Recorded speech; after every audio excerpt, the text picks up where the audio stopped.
Rina masih ingat dengan jelas malam itu, ketika semua yang dipahami selama bertahun-tahun hancur berkeping. Bayangan suami dan sahabatnya, Sinta, terukir di benaknya dengan detail yang begitu menyakitkan. Namun anehnya, hatinya tak semata-mata hancur. Ada sesuatu yang membebaskan. Seolah-olah dunia mendadak berhenti berputar saat Rina melihat pesan-pesan yang masuk ke ponsel suaminya Dimas. Pesan-pesan yang berbisik rahasia, menyampaikan kemesraan, dan seakan mengundang Rina untuk menyelami kegelapan yang selama ini tersembunyi di balik senyum manis dan kata-kata lembut. Ketika Rina mengonfrontasi Dimas, pria yang selama ini dipandangnya sebagai pahlawan sekaligus teman hidup sejati, reaksi yang keluar membuatnya terkejut. Bukannya amarah yang membara, Rina justru merasa seolah-olah sudah siap menerima kenyataan. Ada sesuatu dalam perasaan itu yang membuatnya berkata, "Terima kasih," dengan nada yang membingungkan, sebuah ungkapan yang sulit dimengerti namun jujur. Rina adalah seorang wanita yang pernah menganggap cinta sebagai jalinan indah yang tak tergoyahkan. Ia tumbuh di kota kecil di pinggiran Bandung, di mana setiap sudut penuh dengan kenangan masa kecil dan harapan yang mengembang. Hidupnya sederhana. Perjalanan dari bangku kuliah ke dunia kerja, dari cita-cita remaja hingga akhirnya menemukan rumah tangga yang diimpikannya. Rina menikah dengan Dimas, pria yang tampak memiliki segalanya.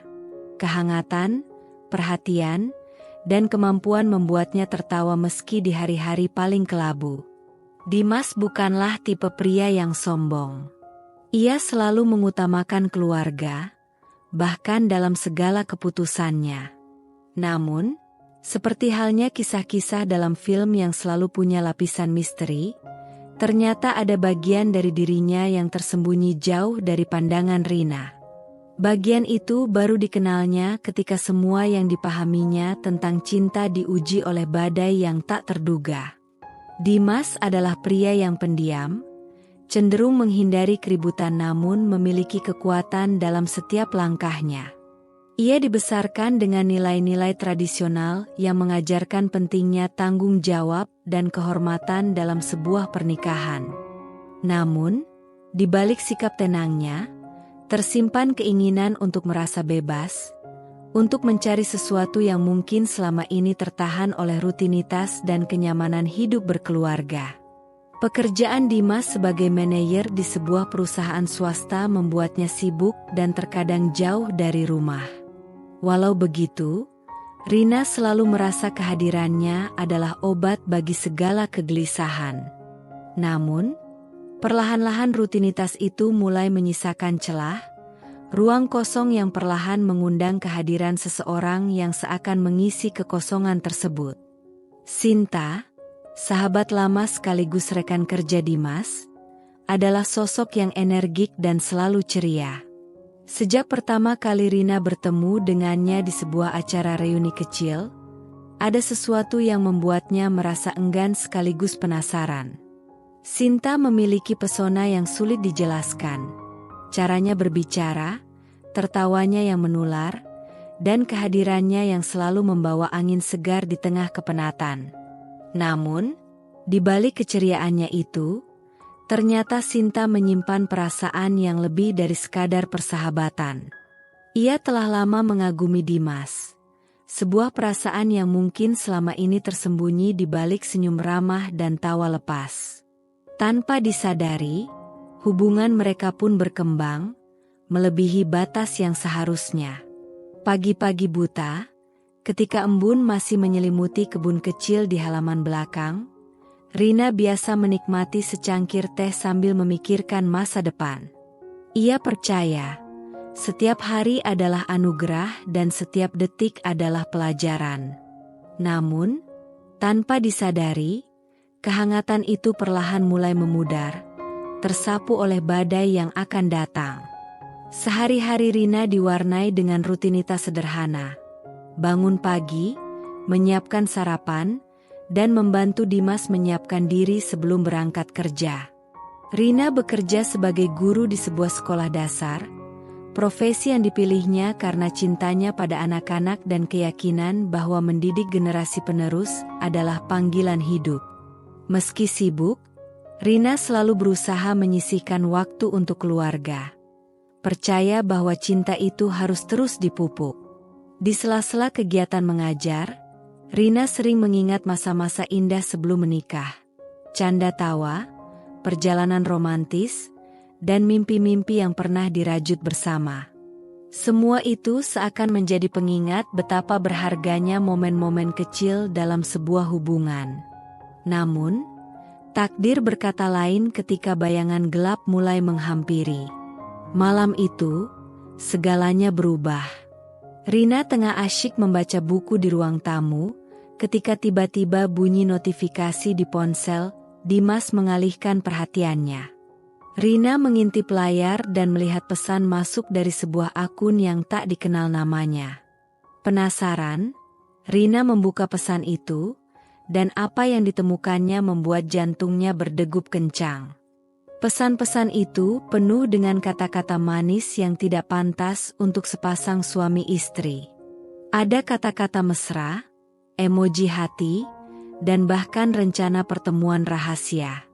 Hatinya terpukul saat menyadari bahwa orang yang selama ini dianggapnya sebagai sahabat dan pendamping hidup ternyata memiliki sisi gelap yang tersembunyi.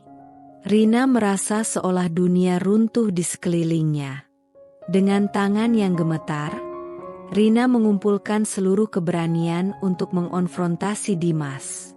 Rina ingat betul malam-malam yang selama ini dilalui dengan berpikir bahwa semua itu adalah bagian dari rutinitas rumah tangga. Bahkan jika kadang terasa monoton, semuanya akan kembali hangat dengan kasih sayang.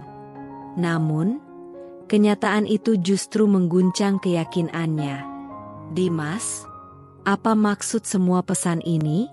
Tanya Rina dengan suara serak saat mereka duduk berdua di ruang makan yang biasanya penuh canda tawa.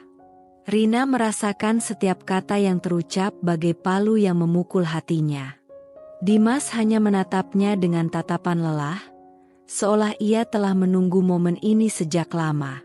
"Rina, katanya perlahan. Namun sebelum sempat melanjutkan, Sinta muncul di depan pintu. Sesosok yang selama ini diduga Rina hanya ada dalam kenangan manis. Di situ, waktu seakan berhenti. Rina terpaku, melihat kedua orang yang paling berarti dalam hidupnya berdiri di ruang yang sama, seolah semua rahasia yang terpendam tiba-tiba terbuka lebar. Rasa sakit, kecewa, dan kebingungan bersatu dalam satu momen yang begitu intens. Namun, yang paling mengejutkan adalah reaksi dalam dirinya. Bukan kemarahan yang menyala-nyala, tapi sebuah keanehan yang membuatnya berkata, "Terima kasih." Apa maksudnya? Mengapa Rina merasa ada kelegaan aneh di balik kepedihan yang menggerogoti? Hari-hari berikutnya terasa seperti berjalan di atas pecahan kaca. Rina mencoba menjalani aktivitas sehari-hari seolah-olah tak terjadi apa-apa, namun bayangan tentang Dimas dan Sinta selalu menghantui setiap langkahnya. Setiap sudut rumah, setiap tawa anak-anak, seolah mengingatkan Rina akan betapa ia telah dikhianati oleh dua sosok yang dikenalnya begitu dekat. Rina mulai mengumpulkan keberanian untuk mencari jawaban. Malam-malamnya dipenuhi oleh tanya. Mengapa? Apa yang telah Rina lakukan salah? Rina pun mulai menulis diari, mencoba mengurai benang kusut emosi yang berkecamuk dalam dada. Menulis seolah menjadi terapi, meski setiap huruf yang tertuang terasa menyakitkan. Di sela-sela tangis dan keheningan, Rina mulai mengingat masa lalu, momen-momen indah bersama Dimas, tawa yang tulus, dan impian yang pernah mereka rajut bersama. Rina bertanya-tanya, apakah semua itu hanyalah fata morgana yang menipu pikirannya? Rina pun bertemu dengan sahabat-sahabat lama untuk mencari dukungan.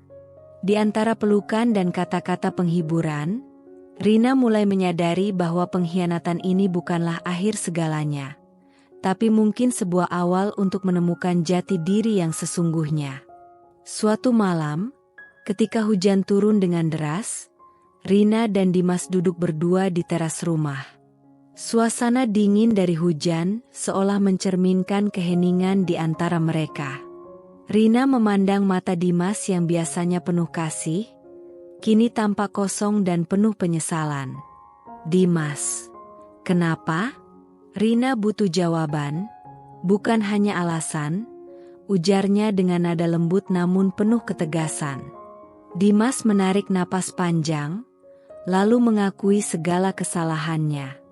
Ia menceritakan betapa tekanan di tempat kerja dan rutinitas yang monoton membuatnya merasa terjebak.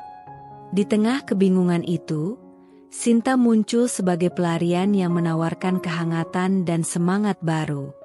"Rina, aku tahu ini salah," bisiknya, "tapi aku merasa hidupku menjadi lebih berarti saat bersamanya." Mendengar penjelasan itu, hati Rina hancur. Namun, di balik kegetiran itu, Rina merasakan suatu kebebasan.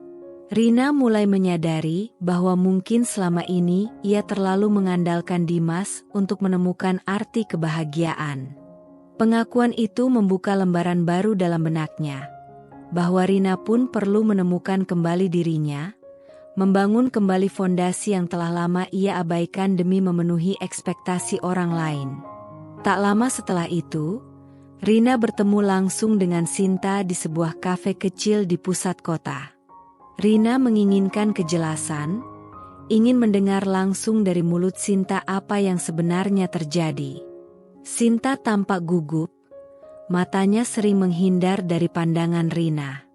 "Rina, aku tidak pernah bermaksud menyakiti kamu," ujarnya lirih sambil menyandarkan tangan pada cangkir kopi yang masih hangat.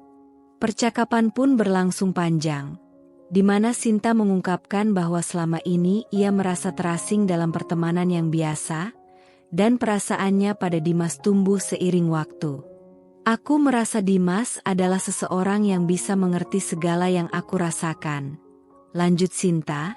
"Sedangkan Rina selalu terlihat sempurna di mataku, dan aku merasa tidak pernah bisa menyaingi kebaikanmu." Kata-kata itu membuat Rina merasa campur aduk. Di satu sisi, Rina merasa tersakiti karena pengkhianatan yang begitu dalam, namun di sisi lain, Rina merasakan keikhlasan yang aneh dari pengakuan Sinta. Rina pun mencoba mengerti, mencoba menemukan titik terang di balik kegelapan yang melanda hatinya. Perbincangan itu berakhir tanpa ada keputusan, namun meninggalkan bekas yang mendalam dalam relung hati yang sudah mulai rapuh. Setelah pertemuan dengan Dimas dan Sinta, Rina memutuskan untuk pergi sejenak dari hiruk-pikuk kehidupan rumah tangga yang penuh konflik. Rina mengambil cuti dari mengajar dan berkelana ke daerah pegunungan di Lembang. Di sana, Rina berharap bisa menemukan ketenangan dan kembali mengenal siapa dirinya sebenarnya. Selama berminggu-minggu, Rina berjalan menyusuri jalan setapak, duduk di tepi danau yang tenang, dan menghabiskan waktu dengan merenung. Rina menulis, berbicara dengan penduduk lokal, dan membiarkan alam menjadi guru yang bijaksana. Perlahan-lahan, Rina mulai merasakan kelegaan. Rasa sakit yang dulu menusuk mulai berubah menjadi kekuatan baru yang memotivasi Rina untuk berubah. Di antara perjalanan dan momen-momen sunyi itu, Rina menemukan bahwa pengkhianatan yang diterimanya bukanlah akhir dari segalanya. Rina belajar bahwa cinta, dalam segala bentuknya, memang tak selalu adil. Terkadang, cinta harus melalui badai untuk menemukan makna sejatinya. Rina pun mulai menyusun kembali mimpi-mimpi yang sempat terlupakan, memupuk harapan untuk masa depan yang lebih cerah. Kembali ke kehidupan di Bandung, Rina harus menghadapi kenyataan bahwa segala sesuatunya tak bisa kembali seperti semula. Hubungan Rina dengan Dimas berubah drastis. Setiap kali mereka berbicara, ada bayangan peristiwa malam itu yang selalu menghantui. Namun anehnya, Rina mulai menemukan kekuatan dari dalam dirinya sendiri untuk menerima dan memaafkan. Bukan untuk mereka, tapi untuk dirinya sendiri. Rina mulai mengeksplorasi hobi-hobi lama yang pernah membuatnya bahagia, seperti melukis dan menulis puisi. Rina pun bergabung dengan komunitas seni di kota, di mana Rina bertemu dengan banyak orang yang memiliki cerita serupa. Dari mereka, Rina belajar bahwa dalam setiap luka pasti ada proses penyembuhan. Pengalaman pahit ini membuka mata Rina, bahwa hidup memang penuh dengan kejutan, dan terkadang, pelajaran terberat datang dari pengalaman yang paling menyakitkan. Suatu hari, setelah berminggu-minggu mencoba membangun kembali kehidupan yang hancur, Rina menerima undangan dari Dimas. Ia mengajak Rina bertemu di sebuah restoran kecil di pusat kota. Rina ragu, namun rasa ingin tahu mengalahkan segala ketakutan. Di restoran yang remang-remang itu, suasana terasa tegang sejak Rina melangkah masuk. Dimas sudah menunggu di sudut ruangan, duduk dengan kepala tertunduk. Tanpa basa-basi, Rina duduk di depannya, dan mereka mulai berbicara. "Rina, aku tahu aku telah berbuat salah," ucap Dimas dengan suara yang penuh penyesalan.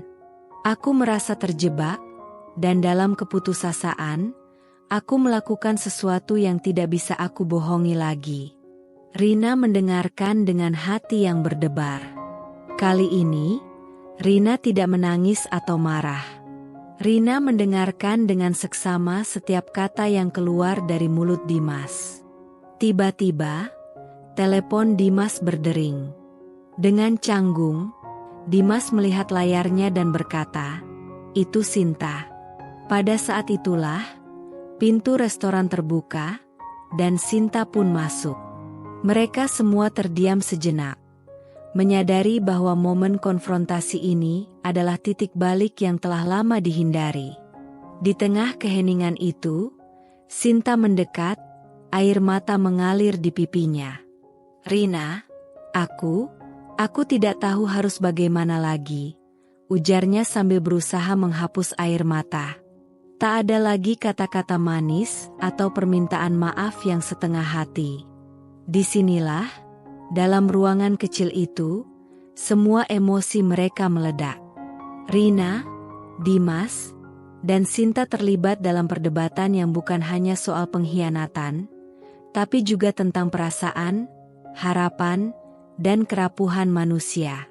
Rina menatap kedua pria yang pernah dianggapnya sebagai sandaran, dan dalam sekejap, segala kepahitan itu berubah menjadi tekad yang membara. Konfrontasi itu meletus bak badai yang selama ini tertahan. Rina mengeluarkan segala unek-unek. Setiap kata yang menumpuk sejak malam itu tumpah ruah tanpa ada yang tersaring. "Kalian pikir ini mudah? Rina adalah wanita yang kalian hancurkan dengan keputusasaan kalian sendiri," teriak Rina sambil menangis. Suara bergema di seluruh ruangan. Dimas mencoba menyela, "Rina, maafkan aku," namun Rina tak memberi kesempatan baginya untuk berbicara. Sinta pun menambahkan, "Rina, aku benar-benar menyesal, aku merasa terjebak dalam perasaan ini, tapi aku tahu itu salah." Teriakan, tangis, dan isak tangis pun semakin memuncak. Di tengah keributan itu, Rina merasakan sesuatu yang berbeda. Meskipun hatinya hancur, Rina juga merasakan kekuatan yang selama ini terpendam muncul. Rina tidak lagi melihat Dimas atau Sinta sebagai musuh, tapi sebagai bagian dari cerita hidupnya yang harus diterima. Rina menatap mereka berdua dengan tatapan tajam. Mulai sekarang, Rina tidak ingin mendengar alasan atau permintaan maaf yang tidak tulus. Rina ingin kalian tahu bahwa Rina memilih untuk bangkit. Pengkhianatan kalian bukanlah akhir dari hidup Rina, tapi awal dari perjalanan menemukan siapa Rina sesungguhnya. Kata-kata itu seolah menjadi cambuk yang menghancurkan segala keraguan. Di dalam ruangan itu, setiap kata yang diucapkan Rina mengalir seperti sungai deras yang membawa segalanya pergi. Rasa sakit, kemarahan, dan kesedihan. Rina berdiri tegak, walaupun air mata terus mengalir, menandakan betapa dalamnya luka yang pernah dialaminya. Malam itu, setelah perdebatan yang hampir membuat mereka semua tak terkendali, mereka memutuskan untuk mengambil jeda. Rina meminta agar masing-masing dari mereka kembali merenung, mencari tahu apa arti dari segala ini. Rina tahu, keputusannya bukanlah untuk menghancurkan atau mengutuk, melainkan untuk menyelamatkan diri sendiri dan menemukan jalan menuju kebahagiaan yang sejati. Di tengah malam yang sunyi, Rina berjalan pulang sendirian sambil merenungi setiap kata yang terlontar. Rina merasa ada sesuatu yang berubah dalam dirinya. Sebuah kesadaran bahwa pengkhianatan ini, walaupun menyakitkan, membawa Rina pada sebuah pencerahan. Rina pun berjanji pada dirinya sendiri untuk tidak lagi bergantung pada orang lain untuk menemukan arti hidup, melainkan harus belajar mencintai dirinya sendiri terlebih dahulu. Hari demi hari berlalu, dan masing-masing dari mereka mencoba menjalani hidup dengan caranya sendiri. Dimas berusaha memperbaiki dirinya, menunjukkan ketulusan lewat perbuatan, bukan sekadar kata-kata. Ia mulai rutin menemui konselor pernikahan, berusaha memahami akar permasalahan yang membuatnya terjerumus ke dalam hubungan yang salah. Sementara itu, Sinta pun memutuskan untuk mundur. Ia menyadari bahwa perasaannya yang tak terbalas hanya membuat segala sesuatunya semakin kacau. Dalam keheningan, Sinta meminta waktu untuk merenung dan mencari jati diri. Rina, di sisi lain, memilih untuk mengambil jalan yang berbeda. Rina mulai fokus pada dirinya, mengejar mimpi yang selama ini dipendam. Rina mengikuti kelas melukis, menulis cerita, dan bahkan memutuskan untuk bepergian sendirian.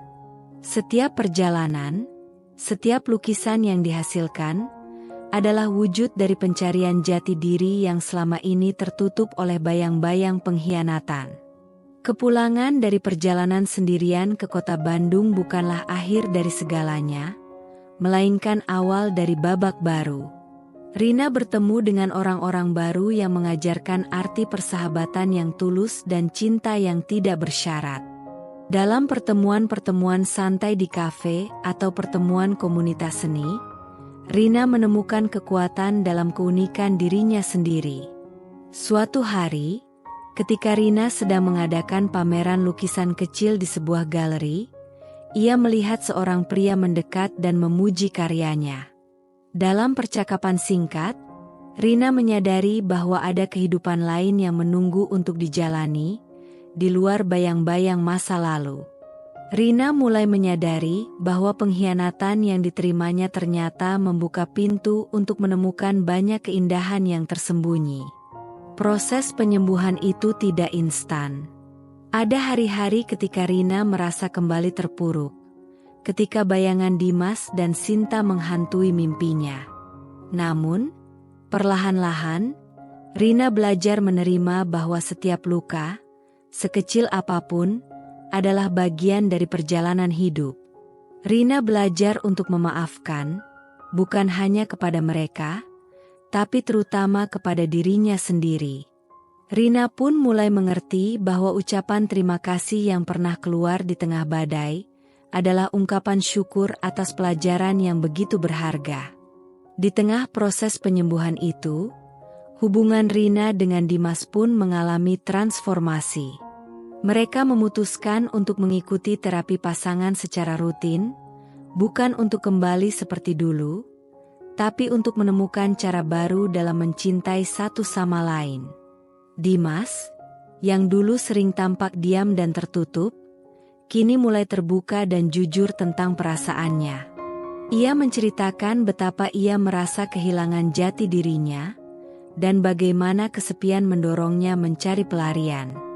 Rina pun menceritakan betapa ia merasa terluka, dan bagaimana perjalanan mencari jati diri membuatnya memahami bahwa setiap orang memiliki cara untuk menyembuhkan luka. Percakapan panjang yang dulunya penuh dengan air mata kini berubah menjadi dialog yang lebih tenang dan mendalam. Mereka belajar untuk mendengarkan tanpa saling menyalahkan, mencari titik temu dalam perbedaan, dan yang terpenting, menemukan kembali arti kepercayaan. Meski perpisahan tampak seperti ujian yang tak terelakkan, mereka memilih untuk memberi kesempatan pada cinta yang telah lama dibina, dengan cara yang baru, lebih dewasa dan penuh pengertian. Waktu terus berjalan, dan bersama berjalannya hari, Rina mulai menemukan kedamaian dalam dirinya. Rina mengunjungi tempat-tempat yang dulu membuatnya merasa damai, seperti taman kota yang rindang dan warung kopi kecil di sudut jalan. Di sana, Rina menemukan teman-teman baru yang mengajarkan arti kebahagiaan sederhana, sebuah tawa yang tulus, secangkir kopi hangat, dan percakapan tanpa beban. Di suatu kesempatan, Rina bertemu kembali dengan Sinta. Kali ini, pertemuan itu bukanlah untuk membuka luka lama, melainkan untuk mengucapkan selamat tinggal. Sinta, Rina tahu ini sulit bagi kita semua, ujar Rina dengan tulus, tapi Rina percaya, setiap kita memiliki jalan masing-masing untuk mencari kedamaian. Rina berharap kamu menemukan apa yang benar-benar kamu cari. Sinta menundukkan kepala sejenak, lalu tersenyum sedih. Terima kasih, Rina. Aku akan berusaha untuk memperbaiki semuanya, jawab Sinta. Kata-kata itu seolah menjadi penutup dari bab yang menyakitkan, membuka jalan bagi mereka untuk melangkah ke depan tanpa bayang-bayang masa lalu. Rina belajar bahwa pengkhianatan, meski menyakitkan, bisa menjadi katalis untuk perubahan positif. Sebuah pelajaran bahwa dalam setiap perpisahan, ada kesempatan untuk menemukan kembali diri sendiri. Kini, setelah perjalanan panjang yang penuh liku, Rina duduk di teras rumah sambil menatap langit senja. Suasana damai yang mengelilingi, udara sejuk yang menyapa, dan desiran angin yang lembut mengingatkan bahwa setiap hari adalah anugerah. Rina pun merenung tentang perjalanan yang telah dilalui, dari keterpurukan hingga menemukan kembali cahaya. Rina belajar bahwa hidup ini penuh dengan kontradiksi. Kadang, hal-hal yang paling menyakitkan justru menjadi guru terbaik dalam mengajarkan arti kebahagiaan. Rina belajar bahwa cinta bukan hanya tentang kebahagiaan yang manis, tetapi juga tentang mengikhlaskan, memaafkan, dan menemukan kekuatan dari dalam diri. Pengalaman pahit bersama Dimas dan Sinta membuka mata Rina, bahwa tidak ada yang sempurna di dunia ini. Setiap orang memiliki cerita, setiap luka memiliki cerita, dan setiap perpisahan menyimpan benih-benih untuk awal yang baru. Rina pun mulai memahami bahwa kadang ucapan terima kasih yang keluar di tengah badai adalah ungkapan syukur atas kesempatan untuk tumbuh dan berubah. Dengan semangat baru, Rina melanjutkan hidup dengan penuh keyakinan. Rina kembali ke rutinitas mengajar, namun kini dengan perspektif yang berbeda. Setiap pelajaran yang dipetik Rina dibagikan kepada murid-murid, berharap mereka juga bisa belajar bahwa kegagalan dan kekecewaan adalah bagian dari proses untuk menjadi lebih baik. Rina pun melanjutkan hobinya menulis dan melukis, mengisi setiap kanvas dengan warna-warna yang dulu tersembunyi di balik bayang-bayang duka. Karya-karya itu tidak hanya menjadi pelampiasan emosi, tapi juga sebagai pengingat bahwa keindahan bisa muncul dari keretakan-keretakan kehidupan. Hubungan Rina dengan Dimas, meski tak lagi seperti dulu, tetap berjalan dengan dinamika baru. Mereka belajar untuk saling menghargai ruang pribadi masing-masing, menemukan kembali arti kepercayaan, dan yang terpenting, belajar mencintai dengan cara yang lebih dewasa. Di sela-sela waktu, Rina mulai menulis buku tentang perjalanan hidupnya. Buku itu bukan hanya sekadar catatan tentang pengkhianatan, tapi juga tentang penyembuhan, tentang kekuatan menemukan jati diri, dan tentang bagaimana setiap orang, dengan segala keterbatasan, bisa bangkit kembali meski jatuh berkali-kali. Untuk kamu yang menonton kisah ini, Rina berharap setiap kata yang tertuang bisa menjadi inspirasi. Hidup memang tak selalu berjalan sesuai rencana, dan kadang hal-hal yang tak terduga justru mengajarkan arti sebenarnya dari cinta dan pengampunan. Jangan pernah takut untuk menghadapi kegelapan, karena di baliknya selalu ada cahaya yang menanti untuk ditemukan. Mungkin, seperti yang pernah dirasakan Rina, rasa sakit itu tak selamanya harus dihindari, namun bisa menjadi batu loncatan menuju versi terbaik dari dirimu. Biarkan setiap luka menjadi pelajaran, dan setiap perpisahan menjadi awal dari perjalanan baru. Ingatlah, bahwa di setiap akhir terdapat awal yang baru, dan di setiap perpisahan, selalu ada kesempatan untuk menemukan diri sendiri. Kini, Rina menutup kisah ini dengan perasaan yang campur aduk. Ada kelegaan, ada kesedihan, namun terutama ada harapan. Rina berharap, melalui cerita ini, kamu bisa menemukan kekuatan untuk menghadapi setiap badai dalam hidup. Mungkin kisah Rina bukanlah kisah yang sempurna, tapi ia adalah kisah yang nyata. Kisah tentang bagaimana cinta, meski terluka, tetap mampu menyembuhkan. Rina memilih untuk berkata terima kasih bukan karena ingin melupakan, tetapi karena ingin menghargai setiap detik yang telah membentuknya menjadi pribadi yang lebih kuat. Di malam yang sepi, ketika bintang-bintang menghiasi langit, Rina selalu teringat bahwa setiap akhir adalah awal yang baru. Dan dengan keyakinan itu, Rina melangkah ke depan, membuka lembaran baru dengan hati yang lebih lapang dan jiwa yang telah belajar untuk mencintai lagi, terutama mencintai diri sendiri.